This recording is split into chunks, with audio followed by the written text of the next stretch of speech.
Hola, buenas noches. Otra noche en estado de alarma. Hoy no contaremos con Javier Negre, que tenía agenda ocupada, como decimos nosotros, y vamos a hacer el programa de forma individual, como hacemos en otros canales habitualmente. Hoy recuerden, hoy es un día que hemos estado en el Congreso de Madrid. Se ven muchas cosas en el Congreso de los Diputados, un congreso que es enorme para aquel que no haya estado dentro, uno se puede perder allí sin ningún problema, pero nos ha permitido ver cosas y nos ha permitido seguir hablando de política, creemos, de una forma amena e interesante. Y vamos a empezar con esto que hablamos del juego del calamar del PP, con estos cambios en el PP que pueden despistar a más de uno, pero que hay que intentar centrar de una manera eficaz. Y hoy la noticia, la novedad, es que Almeida, el tercero, que parecía hace unos meses en disputa, recordemos, la disputa parecía en su momento Ayuso, Casado, Almeida, a ver quién se llevaba el triunfo, vamos a decirlo así, y parecía que Almeida últimamente, lo estuvimos explicando los últimos días, se estaba quedando un poco fuera de circulación, pues ha fichado a un personaje que solamente muchos de ustedes no conocerán, Daniel Bardavío, que proviene del equipo anterior de comunicación, el responsable de comunicación con Albert Rivera, antes había estado con el diputado socialista Madina, es decir, un personaje de estos para comunicación, para reforzar su posición tras estos traspiés, digamos, respecto a Ayuso. Fíjense el detalle. Tenemos en el PP, y es lo curioso del tema, tres personajes potentes llevando la comunicación o el gabinete, de las tres personas que parece tienen más tendencia a esa exposición en el propio PP. Pablo Casado está con Teodoro, que parece, entre comillas, aunque sea de la estructura el más débil en el tema comunicativo, recordemos que detrás tiene a Fran Herbias, antiguo miembro de Ciudadanos que se dedica a acoger a todo aquel de Ciudadanos que quiere mantenerse en política e ir al PP. Ayuso tiene a Miguel Ángel Rodríguez, sin lugar a dudas, la perla de todo este sistema, antiguo jefe de gabinete con Aznar, recordemos, el que ha elevado a Ayuso a unos niveles que jamás hubiera pensado, y Almeida, que parecía contar con un equipo propio, pero que un poco tristeaba en esta situación, pues ha sumado, como hemos dicho, a Daniel Bardavío, que proviene de la Comisión Europea, donde trabajaba para Ciudadanos, o sea, otro fichaje de Ciudadanos por parte de Almeida, y parece que Almeida no quiere quedarse fuera de esta carrera. Recordemos que se habla principalmente de ese ticket que denominan ellos Ayuso-Almeida, y está claro que si están hablando de un ticket no es precisamente para quedarse donde están. A todo esto hay una cosa que cada vez es más evidente. Hoy han vuelto a salir encuestas y es que Vox sube no a costa del PP, vamos a explicarlo así para que sea más sencillo, sino sube a costa de Pablo Casado. Es esa sensación extraña que cualquier analista debería ver y cualquier ciudadano debería ver, que cuanto más se potencia la figura de Casado, cuanto más enreda, vamos a decirlo así, el equipo de Casado, más sube Vox. Cuanta más fuerza coge el equipo de Ayuso en un potencial relevo a Pablo Casado, menos sube Vox. Es como esos vasos comunicantes que hemos dicho en alguna ocasión cuando hemos hablado, por ejemplo, de Cataluña, que hablamos de voto container. Son conceptos de estos a lo mejor extraños, pero que el voto está como en un container y de ahí no se mueve. Es decir, el votante Pepe Vox tiene una similitud parecida, incluimos aquí al ex votante de Ciudadanos en muchos casos, y salir de ese continente, de ese contenedor, es complicado. Y dentro de ese contenedor, pues hay movimientos para arriba, para abajo. Nosotros lo hemos definido en muchas ocasiones, con una tabla numérica, para aquellos que no la hayan escuchado nunca. El votante se mueve, en principio se debería mover entre el 5 y el 10, y si el candidato es Casado, baja el votante que se acerca, digamos, al PP, al 5 y al 6, y el 7 se desliza, y el 7 y medio ya ni decimos, hacia Vox. Si entra en escena Ayuso, el votante del PP cubre el 5, el 6, el 7 y a veces hasta el 8, y el votante de Vox queda reducido pues al 8 y pico, al 9 y obviamente al 10. Y el votante de Almeida en ese sentido se comporta como el de Ayuso, pero un poco bajando más de nivel, hasta quizá el 7, por poner una numeración que se entienda fácilmente. La realidad es que para conseguir La Moncloa, vamos a decirlo así de claro, el PP necesita a día de hoy la compañía de Vox. Y eso parece algo ineludible. Y aquí es donde viene la situación que a veces hay que intentar ver, que parece que el equipo de Pablo Casado no acaba de ver. Si necesitas a Vox, tienes dos opciones. O le robas los votos, y para eso has de virar hacia el 7, como hace el equipo de Ayuso y hizo en el tema de las elecciones de Madrid, o preparas la opción de pactar con ellos.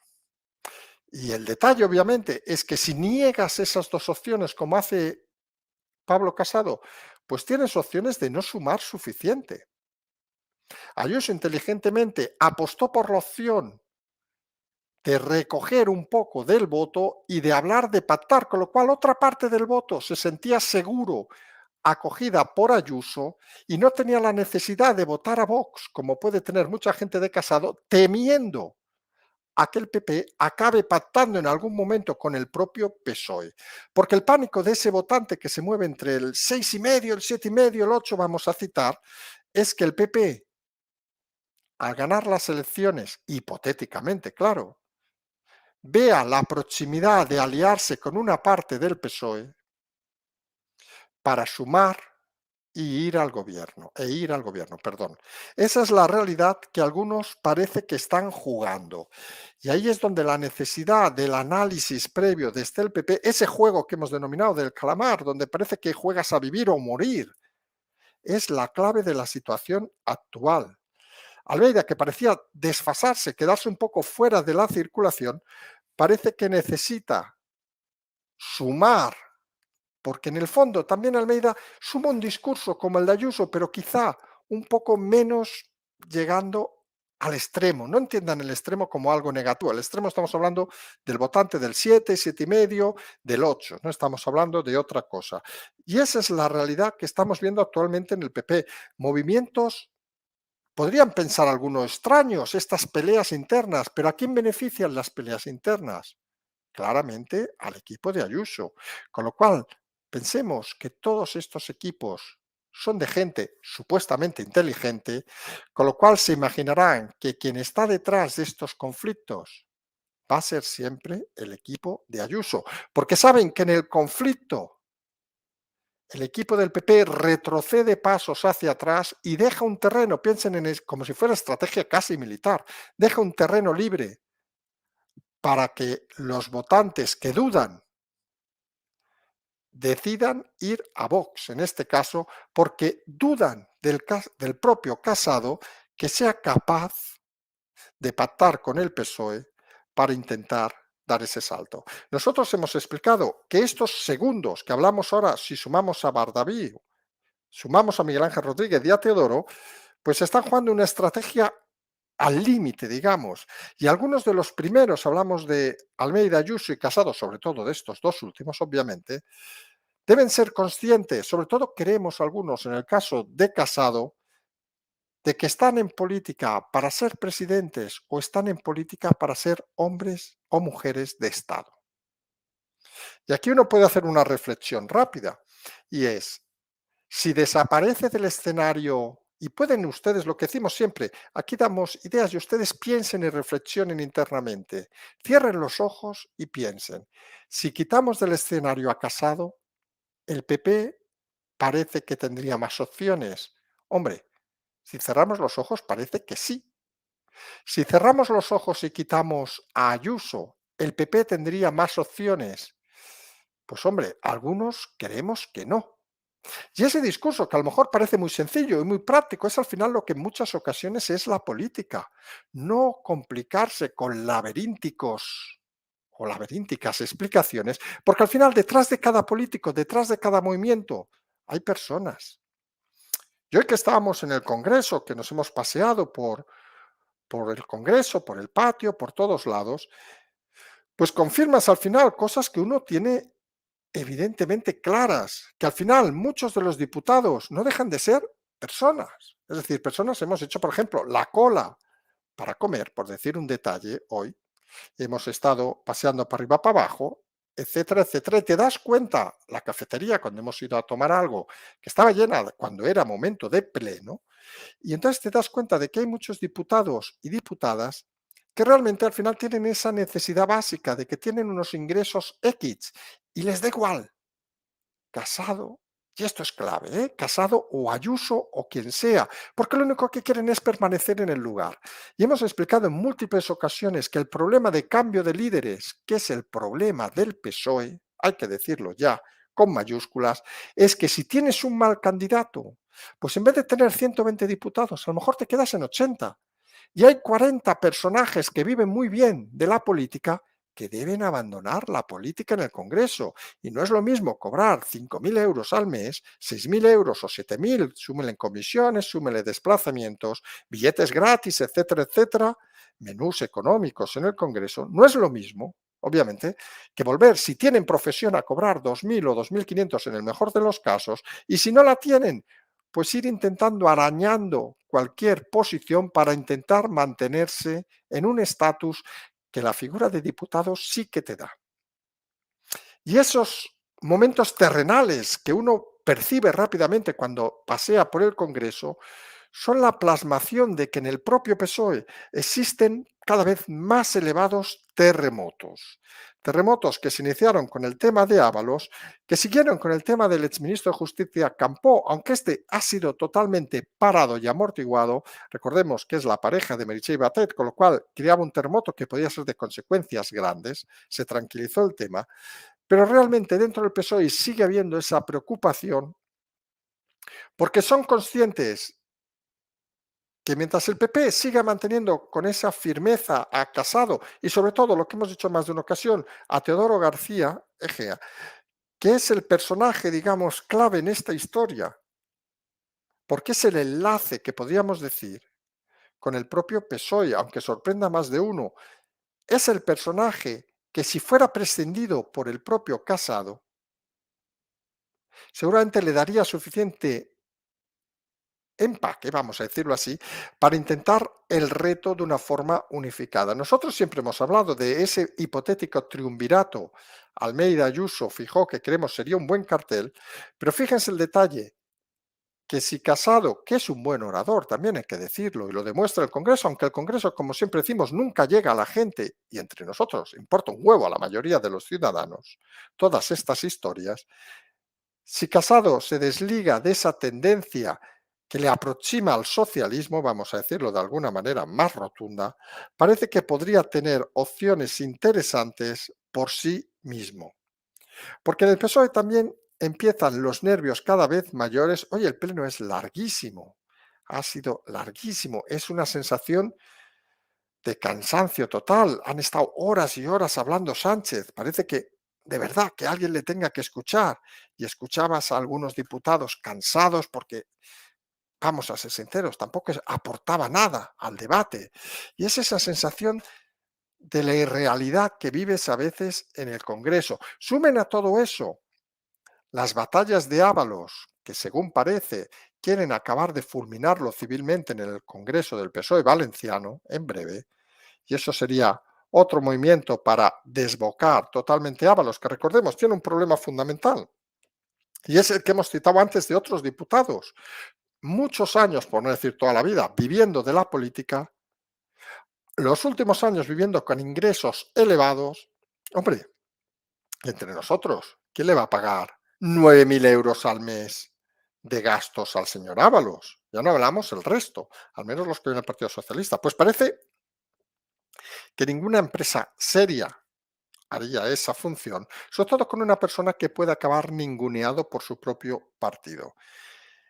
Y esa realidad, pues muchos diputados la sienten como una acción personal del propio Sánchez y entienden que esto se convierte casi en una caza de brujas en el sentido estricto del presidente. Si le caigo mal, me hunde la vida.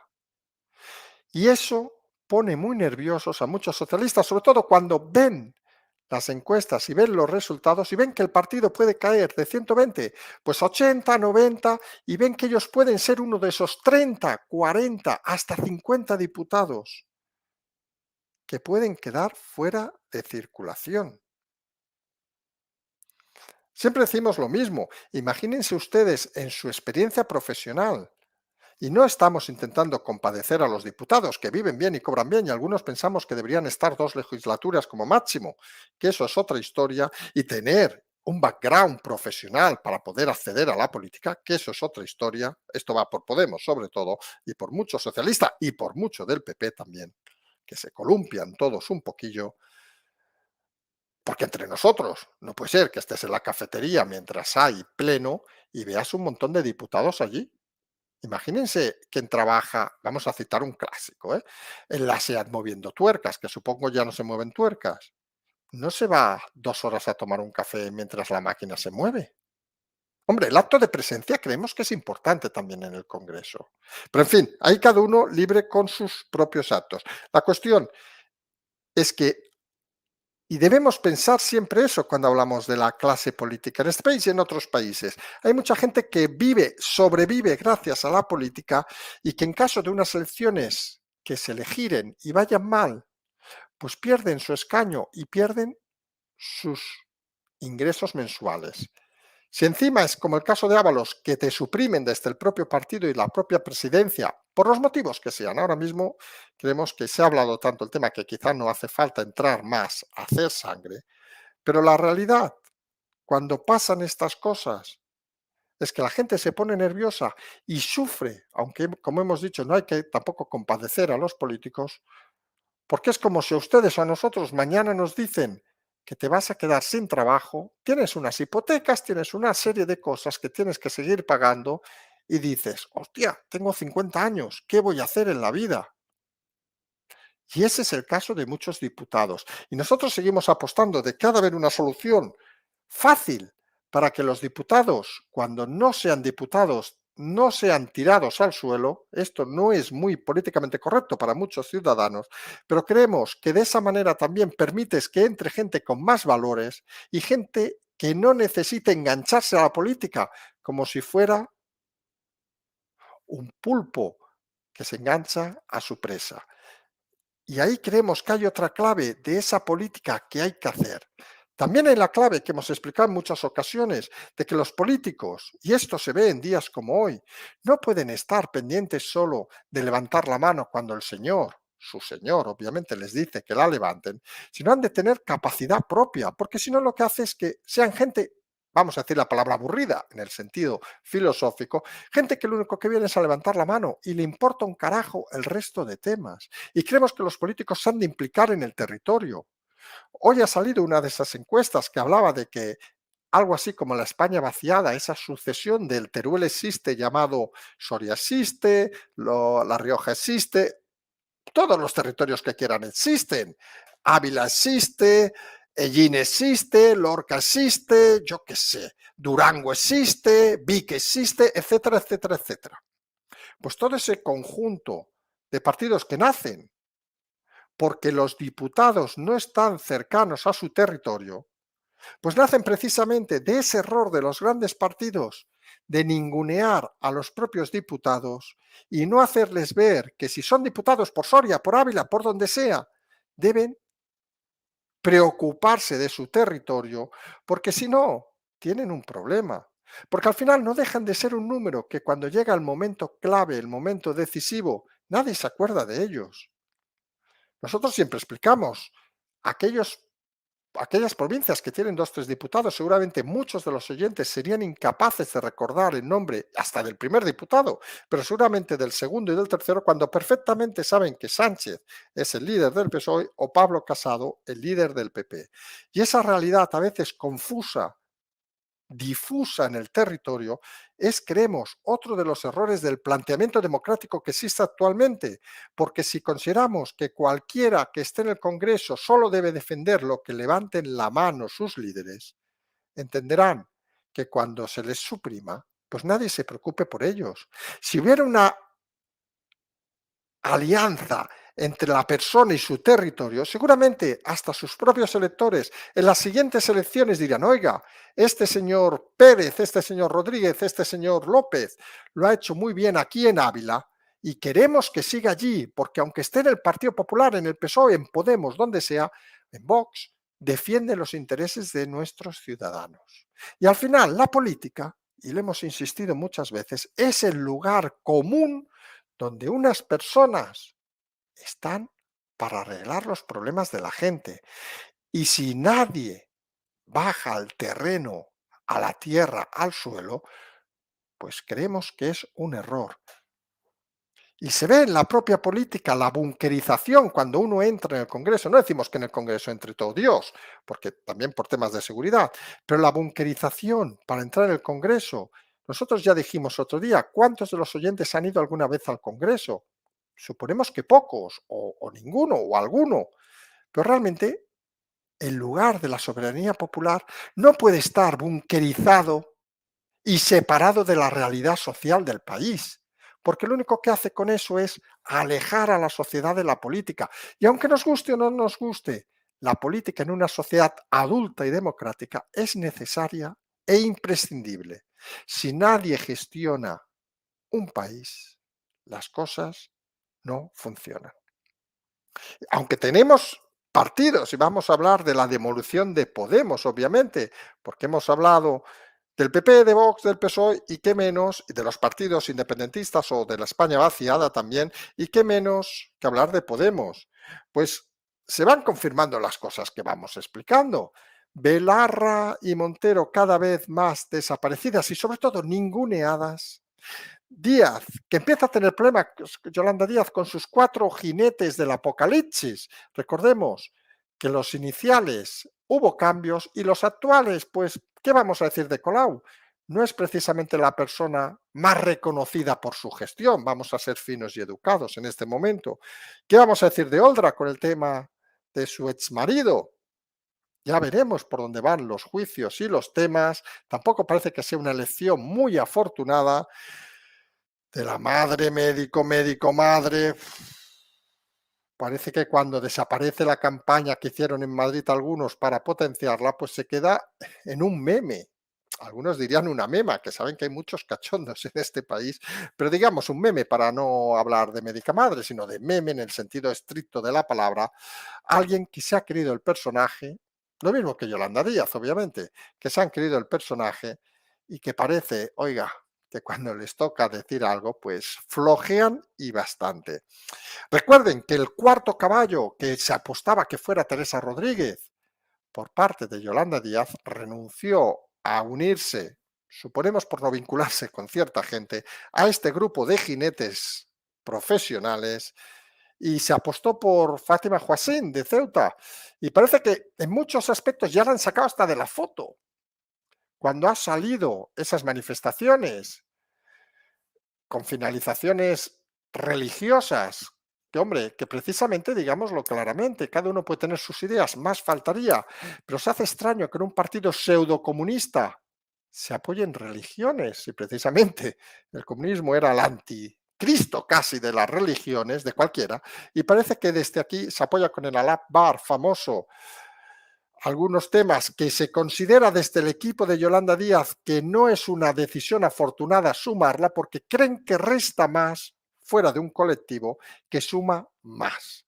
Y en ese sentido, hay voces ya que quieren desligarla, digamos, de los 4 caballos, al final van a quedar en 3 e intentan de alguna manera recuperar a Teresa Rodríguez para intentar una apuesta, creen un poco más diversificada territorialmente. Al final, nosotros lo hemos dicho en muchas ocasiones, Yolanda Díaz, que pasó cuando lideraba el PP gallego, no era la candidata, hay que recordarlo, pero era ministra de las últimas elecciones gallegas y hizo unos cuantos mítines, pasó de 14 a 0 diputados en el Parlamento gallego. Hombre, y eso parece obvio que alguna cosa quiere decir.